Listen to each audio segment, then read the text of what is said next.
The halls of Galileo Galilei High echoed with familiar sounds: laughter, gossip, lockers slamming shut. A normal day for the students of DI4RIES. Julio, the class clown, cracked a joke. Livia, the aspiring writer, scribbled in her notebook. Pietro, the star athlete, tossed a football. Normal, almost too normal. There was a subtle tension in the air, a shared unease, a feeling that something was off. Whispers of strange dreams spread like wildfire. Dreams of shimmering water and pulsing darkness. The school fountain, once a source of refreshing coolness, now held a strange metallic scent. Fish floated lifelessly on the surface. Nobody seemed to notice. Or maybe they chose not to. The change began slowly. A shimmer in the corner of your eye, a fleeting scent of copper and salt, easily dismissed, easily ignored.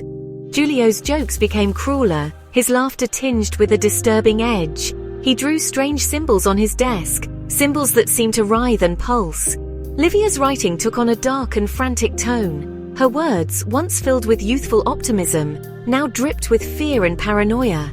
She scratched at her arms, leaving angry red marks. Pietro's athletic grace was marred by sudden bursts of aggression.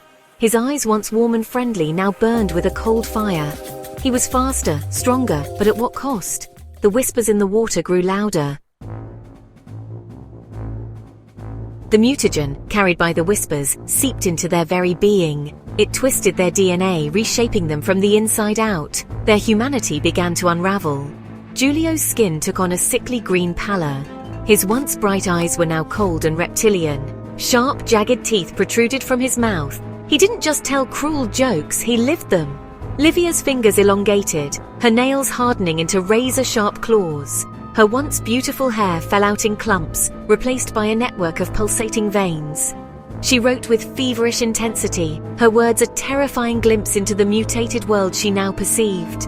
Pietro's muscles bulged, his skin stretched taut over his bones. He moved with a terrifying speed and agility, his touch deadly. He was a predator in a school uniform. The once familiar halls of Galileo Galilei High had become a breeding ground for something monstrous. Panic spread through the school. Students, once oblivious, now saw the truth. But it was too late. The mutagen had taken root. Julio, Livia, and Pietro, now fully transformed, reveled in their newfound power. They were no longer the students everyone knew. They were something else, something monstrous. As the sun set, casting long shadows across the schoolyard, a lone figure stood defiant. It was Daniele, the quiet observer, the one who had always been on the outside looking in. He held a vial in his hand, a vial filled with a shimmering blue liquid. The antidote. He had found a way to fight back. But could he save his friends? Or would he be forced to destroy them?